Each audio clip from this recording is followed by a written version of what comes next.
আসসালামু আলাইকুম আমার ইউটিউব বন্ধুরা, আজকে গরুর মগজ কীভাবে তৈরি করতে হয় তা দেখাবো। এখানে আমি অনেকটা মগজ নিয়ে আমি ভালো করে তার পাতলা চামড়া এবং রোগ ভালো করে পরিষ্কার করে নিয়েছি।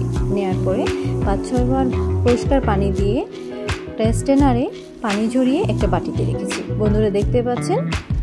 তারপর আমি চুলা জ্বালিয়ে একটা হাঁড়িতে আমি তেল নিয়েছি। তেল নিয়ে বেশ অনেকটা পেঁয়াজ দিচ্ছি। পেঁয়াজটা আমি ভালোভাবে বেরেস্তা করে নেব। বেরেস্তা ঠিক না, একটু ভিজে ব্রাউন কালার করে নেব। করার পরে এখানে আমি আরেকটা বাটিতে আমি গরুর মগজটাতে আমি একটু হালকা পেঁয়াজ দিয়েছি, মরিচের গুঁড়া, হলুদের গুঁড়া দিয়ে ম্যারিনেট করে রেখেছি। তারপরে আরেকটা পেঁয়াজ আমার হাফ ভাজা হয়ে গেছে। পরে আমি রসুন, আদা পেস্ট, হলুদ, দারচিনি, এলাচি, তেজপাতা দিয়ে ভালোভাবে আমি এটাকে কষিয়ে নেব। মশলাটা কষানো হওয়ার পরে আমি মগজগুলো যে ম্যারিনেট করে রেখেছিলাম সেগুলো আমি দিয়ে দেব। দেওয়ার পরে আলতো হাতে আস্তে আস্তে আমি এটাকে ভেজে নেব। ভেজে নেওয়ার পরে 5 মিনিট আমি এটা ঢেকে রেখে দেব। ঢেকে রাখার পরে আস্তে আস্তে বন্ধুরা দেখতে পাচ্ছেন আমার মগজ থেকে তেলটা ছাড়তে শুরু করেছে।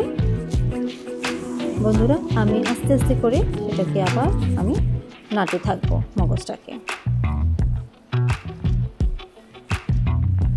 বন্ধুরা রান্না স্বাদ বৃদ্ধি পায়।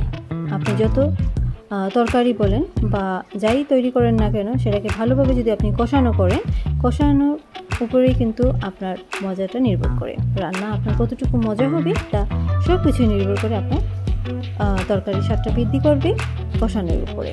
তো বন্ধুরা দেখতে পাচ্ছেন আমি ভালো করে আমি এটা মগজটাকে তৈরি করছি। মগজটা বিরিয়ানি আমি ভালো করে করছি। দেখতে পাচ্ছেন আমি কাঁচামরিচ দিয়ে দিয়েছি। আপনারা ফালি করেও দিতে পারেন, আস্ত পেঁয়াজ মরিচও দিতে পারেন।